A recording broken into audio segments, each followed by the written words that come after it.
Bueno, en este video, mi compañero Diego Alberto y yo, su servidor Christopher, vamos a hablar de dos órganos del aparato digestivo. Propiamente serían el páncreas y el vaso. Dos órganos que llegan a tener una gran importancia tanto en el nivel propio del aparato digestivo como a nivel general en el cuerpo humano. Y empezaremos primero describiendo o presentándoles más bien el páncreas, lo cual lo hará mi compañero Diego Alberto, y al cual le cedo la palabra.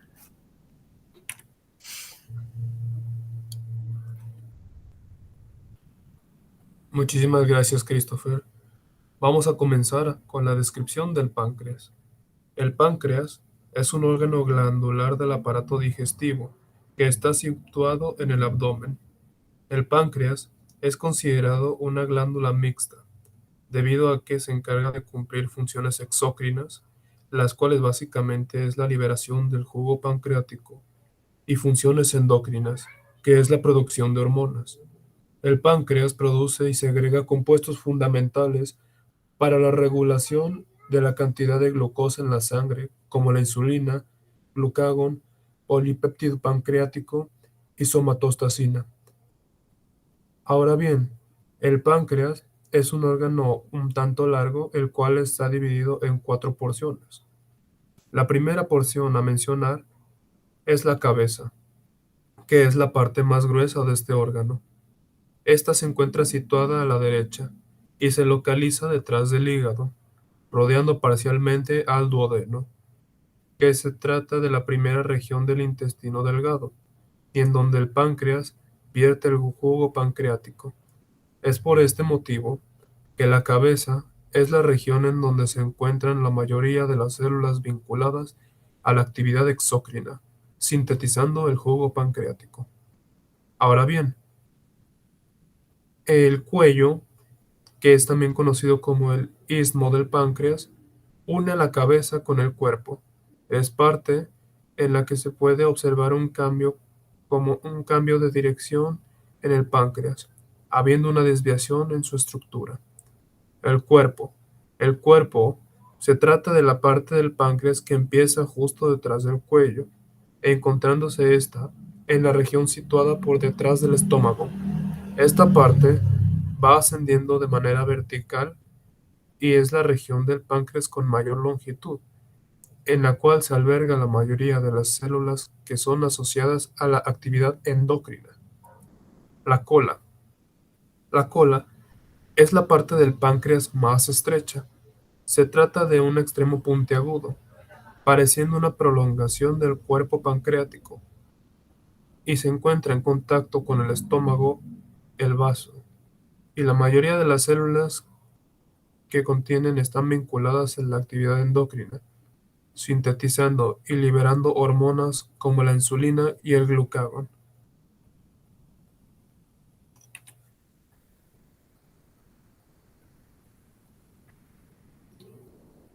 Ahora bien, como anteriormente se mencionó, el páncreas es una glándula mixta teniendo una función exócrina y una función endocrina.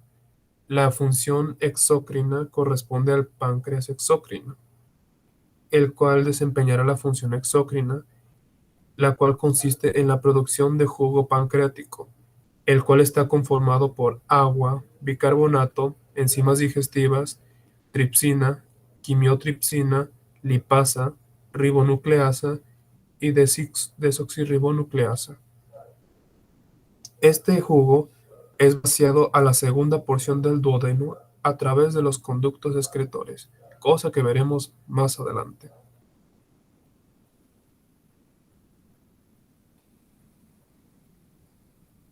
En cuanto a la función endocrina del páncreas, el páncreas endocrino es un órgano difuso que secreta hormonas que regulan la glucosa en la sangre, destacando los islotes de Langerhans, aproximadamente entre 1 y 3 millones de islotes como componentes del endocrino, los cuales se encuentran dispersos por todo el órgano, siendo estos más abundantes en la porción de la cola.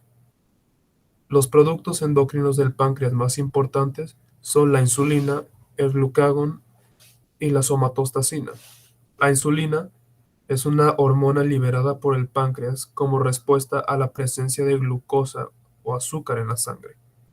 La insulina permite que la glucosa penetre en las células para ser utilizada como fuente de energía. Si la insulina no hace bien esta función, la glucosa se acumula en la sangre produciendo hiperglucemia. El glucagón es una hormona que por su parte eleva el nivel de la glucosa en la sangre.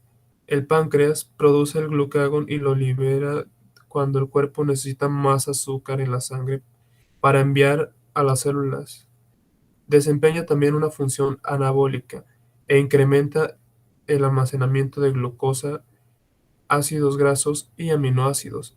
El glucagón tiene también una función catabólica, pues moviliza estos tres con nutrientes de sus depósitos y los hace pasar a la corriente sanguínea. Y por su lado, la somatostacina es, es, es idéntica, de hecho, a la hormona secretada por el hipotálamo que se encarga de regular la liberación de somatitotropina, la hormona del crecimiento la hormona del crecimiento desde la adenohipófisis. Sin embargo, el papel de la somatostacina aún no está claro, pues aunque se ha demostrado que inhibe la secreción de insulina y glucagón, también suprime la secreción exócrina del páncreas.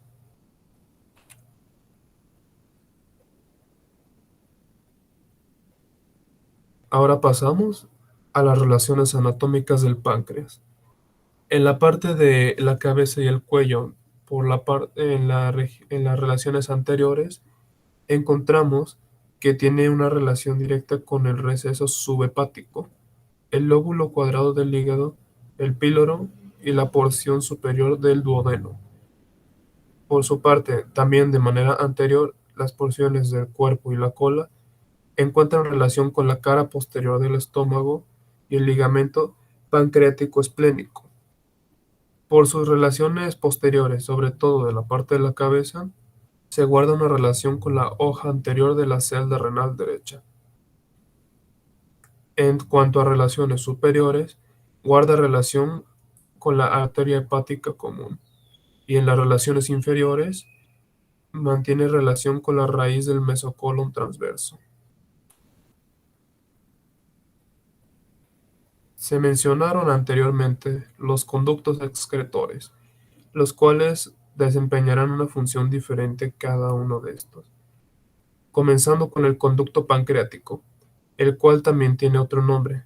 Es conocido también como conducto de Wilson, el cual consiste en un tubo que nace en la cola del páncreas, avanzando por toda la longitud del cuerpo hasta llegar a la cola, hasta la cabeza, en donde recoge el jugo pancreático con las enzimas que digieren los alimentos, conduciendo este líquido hasta la salida principal del páncreas, la ampolla del váter, la que permite la liberación del jugo pancreático al duodeno. A través de esta parte, la mayoría del jugo pancreático es liberado al sistema digestivo. El conducto pancreático accesorio. Este conducto, conocido también bajo el nombre de conducto de Santorini, es un conducto pancreático secundario, el cual consiste en un tubo que nace como una prolongación o desvío del conducto pancreático en la zona de la cabeza. Es más estrecho que el otro y al igual que el conducto pancreático, este cumple con la función de liberar también el jugo pancreático, drenando específicamente la porción anterior de la cabeza del páncreas.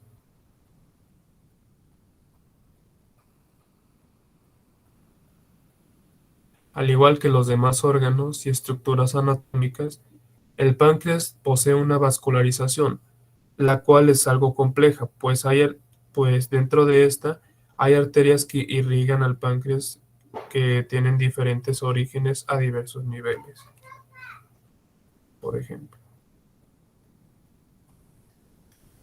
las arterias que irrigan al páncreas tienen una disposición compleja, la cual tiene diversos orígenes a partir del tronco celíaco, de sus ramas o de la arteria mesentérica superior, pudiéndose así distinguir un sistema de arcos en el lado derecho, una arteria en la región media y un conjunto de arterias de diversos orígenes en el lado izquierdo. De este lado izquierdo se encuentra en dirección vertical arterias pancreáticas cortas, las cuales son originarias de la arteria esplénica, también arterias originadas de la arteria pancreática mayor, las cuales se anastomosan con la arteria pancreática inferior. A su vez, de la arteria pancreática inferior se tiene la arteria pancreática dorsal del lado izquierdo, la cual recorre hasta la cola e irriga ampliamente el cuerpo del páncreas. Por su parte, en la parte medial, la arteria pancreática dorsal, encontramos aquí la que se encarga de la que desciende por detrás del cuello del páncreas en forma vertical y generalmente terminando en una rama derecha y una rama izquierda. La rama derecha, denominada arteria prepancreática, se dirige al lado derecho en donde se anastomosará con la arteria pancreático-duodenal superior anterior, la cual se encuentra ubicada en la cara anterior de la cabeza del páncreas.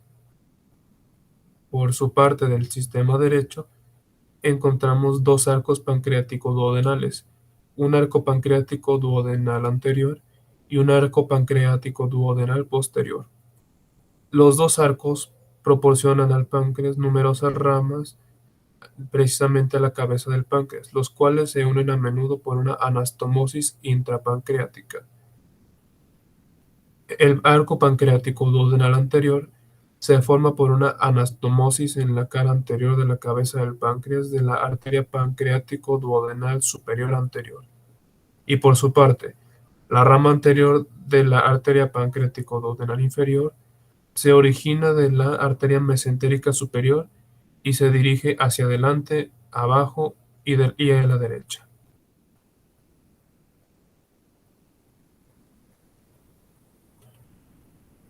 Pasando ahora al sistema venoso del páncreas, encontramos también una constante, que las venas del páncreas son clasificadas de esta manera, por lo menos en el lado derecho, encontramos dos arcos y un conjunto. Encontramos el arco pancreático duodenal anterior, en el cual existe una unión de la vena gastroomental derecha con la vena mesentérica superior y por medio de una anastomosis de la vena pancreático-duodenal superior con la vena pancreático-duodenal anterior.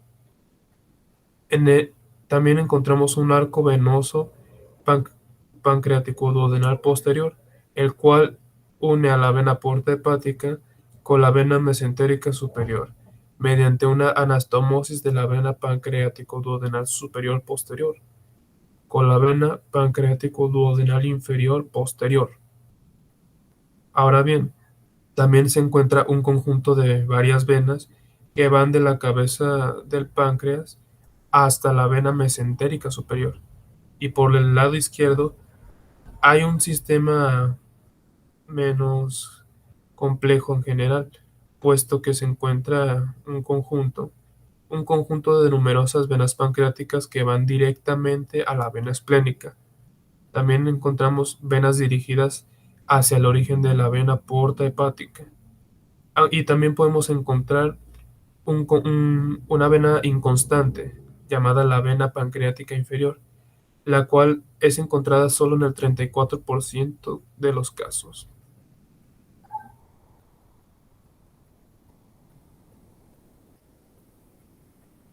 Ahora bien, los nervios para el páncreas son muy numerosos. Estos provienen del plexo celíaco y del plexo mesentérico superior, recorriendo el mismo recorrido que las arterias y abordando al páncreas junto a las arterias. La inervación proviene como tal del nervio vago, que se encarga de la conducción de los impulsos que controlan la secreción exócrina, y los nervios espláncnicos, que conceden la sensibilidad al dolor. El,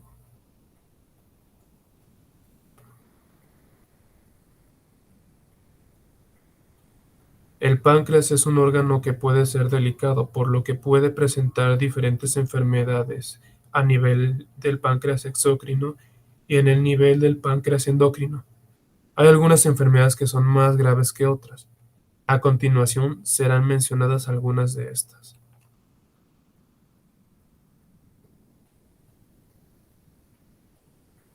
Encontramos de manera general la pancreatitis, que la pancreatitis es la inflamación del páncreas, y dentro de la pancreatitis se puede destacar los siguientes tipos de pancreatitis.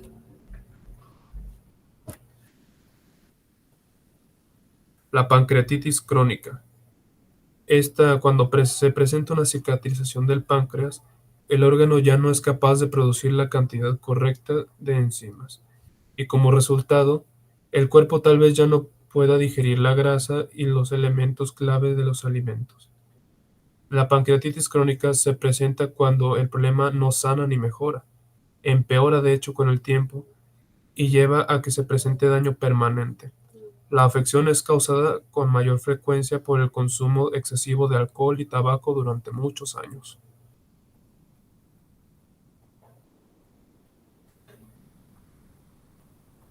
Existe también la pancreatitis aguda, que es una enfermedad grave que puede ser moderada o puede ser severa también, y que se produce principalmente por tener mal hábitos alimenticios. Y la otra causa común de la pancreatitis aguda son los cálculos biliares, los cuales causan una inflamación en el páncreas cuando los cálculos pasan y se atascan en un conducto biliar o pancreático. Esta afección se conoce como pancreatitis por cálculos biliares también.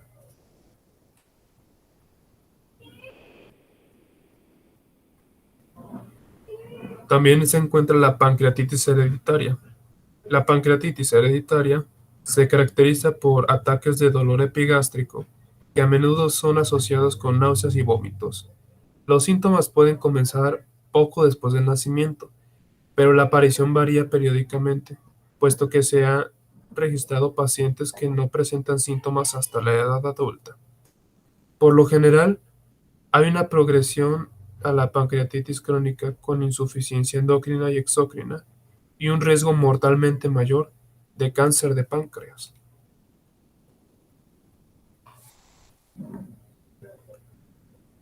Ahora bien, el cáncer de páncreas. Este cáncer comienza en los tejidos del páncreas y pueden ocurrir varios tipos de crecimientos en el páncreas, incluidos los tumores cancerosos y los tumores no cancerosos. El tipo de cáncer más común que se forma en el páncreas comienza en las células que recubren los conductos que transportan las enzimas digestivas fuera del páncreas, la adenocarcinoma ductal pancreático. A su vez, el cáncer de páncreas rara vez se detecta en sus primeras etapas, que es cuando es más curable. Esto se debe a que a menudo no causa síntomas hasta después de haberse diseminado a otros. El cáncer de páncreas, a su vez, es la cuarta causa más común de muerte por cáncer en los hombres y la quinta en las mujeres.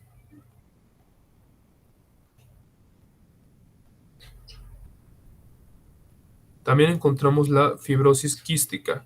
La fibrosis quística es una enfermedad hereditaria. Es causada por un gen defectuoso que lleva al cuerpo a producir un líquido anormalmente espeso y pegajoso, conocido por todos nosotros como moco. Este moco se acumula en las vías respiratorias de los pulmones, pero también en las del páncreas, y es causada precisamente por un gen defectuoso, el cual en este caso se ubica en el cromosoma 7.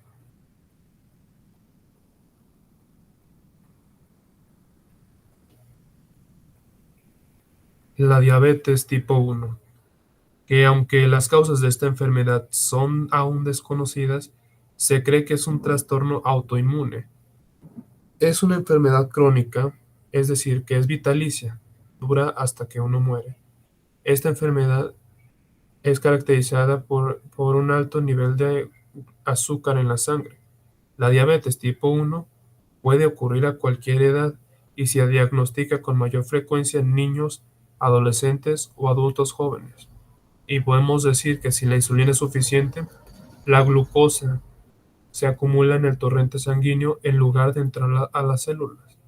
Esta acumulación de glucosa en la sangre se le conoce como hiperglucemia, como se mencionó más anteriormente.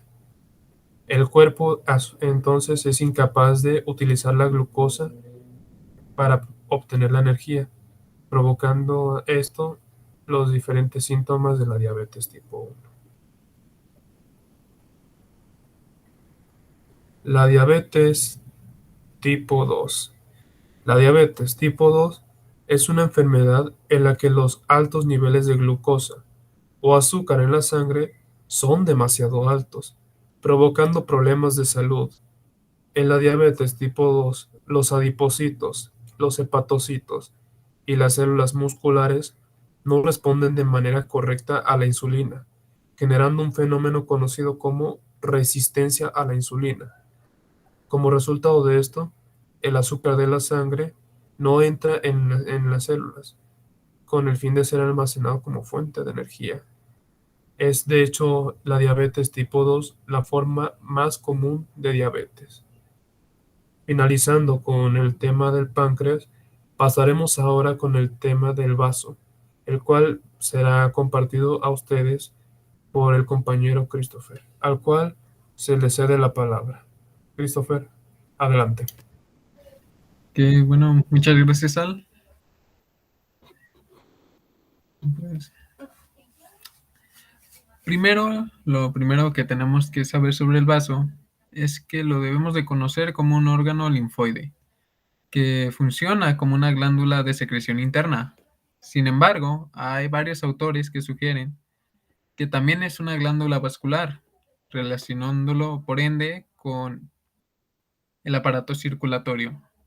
Este vaso se haya constituido anatómicamente por envolturas las cuales se denominan una externa, una peritoneal y otra interna, además de su tejido propio, o como también se le conoce, pulpa esplénica, el cual contiene en su interior más de 10.000 corpúsculos esplénicos, los cuales los podemos definir como centros de renovación de células linfáticas.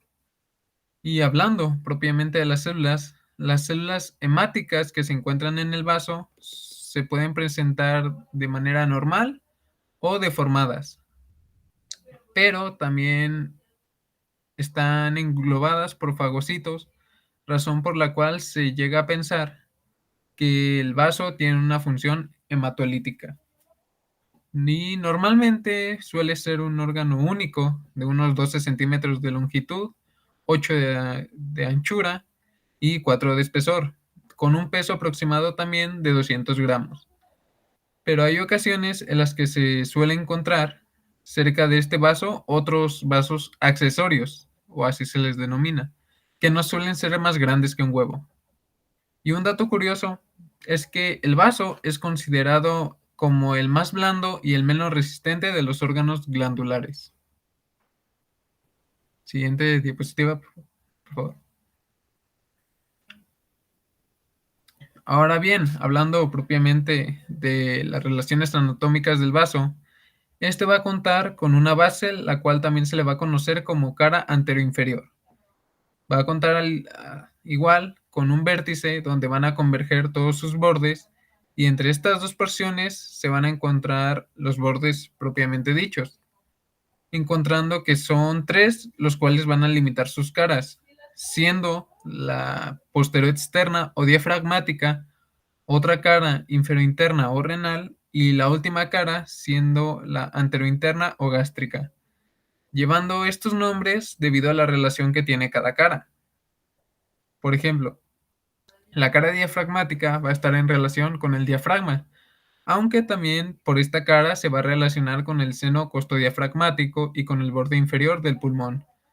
Ahora, por su cara renal, siendo esta la más pequeña y correspondiendo a la extremidad superior del riñón izquierdo y a la cápsula suprarrenal, estando en relación con estos por medio del peritoneo y por último, teniendo a la gástrica, que está en relación con la cara posterior del estómago, pero también se relacionará con el epiplón ya que se va a dividir en dos extremidades, por una superficie donde van a penetrar los vasos esplénicos, constituyendo así el hilio del vaso, quedando de esta manera subdividida la cara gástrica en una superficie prehiliar que se relacionará con el estómago y con la extremidad izquierda del color transverso, y la otra extremidad o porción se llamará retroiliar, que estará integrando la retrocavidad de los epiplones. Y como había mencionado anteriormente, presenta tres bordes. Uno anterior que separará la cara gástrica de la diafragmática y por lo tanto estará en relación con el diafragma, la pleura y el pulmón izquierdo. Otro borde posterior, que el cual se encontrará separando la cara renal de la diafragmática, y el último borde, denominándose interno, el cual separará la cara renal de la gástrica. Y hablando de la base del vaso, se le llega a conocer también como cara basal o cólica, correspondiendo al ligamento frenocólico y el ángulo cólico izquierdo, y en ocasiones también se le relaciona a la cola del páncreas. Ahora, pasando al vértice del vaso, este corresponde a la extremidad posterior del décimo espacio intercostal, así como el estómago por delante, por atrás y arriba del diafragma, por abajo y por adentro, a la cápsula suprarrenal y al riñón izquierdo. Siguiente diapositiva, por favor. Hablando ahora propiamente de la vascularización del vaso, este va a recibir sangre arterial de la esplénica, la cual es una rama del tronco celíaco, la cual va acompañada de una vena y de canales linfáticos que también penetrarán en este órgano y que además estarán envueltos por las vainas de la cápsula de Malpighi. Siguiente diapositiva. Y pasando a la inervación del vaso, los nervios van a proceder del plexo solar y van a penetrar en el vaso, acompañando, como había mencionado antes, a la arteria esplénica, donde formarán los plexos que emiten fibrillas motoras para las redes vasculares y fibrillas sensitivas que terminarán en los corpúsculos de Malpighi y en la pulpa esplénica. Siguiente diapositiva, por favor. Y hasta aquí técnicamente sería todo sobre el vaso, pero hay, digámosle, un mito que suele rondar de que el vaso es prácticamente inservible o que podríamos vivir sin él. Y esto es algo cierto y falso a la vez, ya que ¿qué pasaría si extirpáramos el vaso? Bueno, para esto primero hay que recabar un poco en lo que son las funciones del vaso. Y es que la función principal de este es la defensa, ya que fabrica anticuerpos para protegerse de las infecciones bacterianas. Y también se le conoce por ser el cementerio de los hematíes, es decir, de los glóbulos rojos que ya están viejos, terminan muriendo en el vaso. Si este órgano no existiera, no pasaría nada, porque los hematíes morirían en algún otro lugar. Y también hay que, antes de responder a la pregunta, ¿por qué se llega a extirpar el vaso? Y es que hay dos razones principalmente: por un traumatismo, o sea, un golpe fuerte, una patada, de un puñetazo, o incluso en un accidente de tráfico. Y es que se debe extirpar, ya que el vaso es un órgano que está muy vascularizado, por lo que sangra con mucha facilidad, además de ser muy débil, por buscar un sinónimo. Y la segunda razón es porque el vaso o se infecta, o también se le puede decir que se enferma, porque las infecciones que pueden llegar a afectarlos son linfomas de vaso, leucemias, enfermedades por depósito de sustancias anormales en el vaso, y en Europa se llegan a presentar anemias raras, pues. Y ya respondiendo a prácticamente qué pasaría si extirpamos el vaso, el único problema que podría llegar a presentar una persona es que se va a quedar con menos defensas ante bacterias, que no es lo mismo bacterias y virus, solo para aclarar. Se queda más en específico, se quedaría indefenso o más propenso a contraer el neumococo o el meningococo. Es por eso que en cuanto se realiza la extirpación del vaso, se deben aplicar estas vacunas. Y ahora sí, terminaríamos con nuestra exposición. Muchas gracias por su atención. Se les agradece su tiempo. Muchas gracias.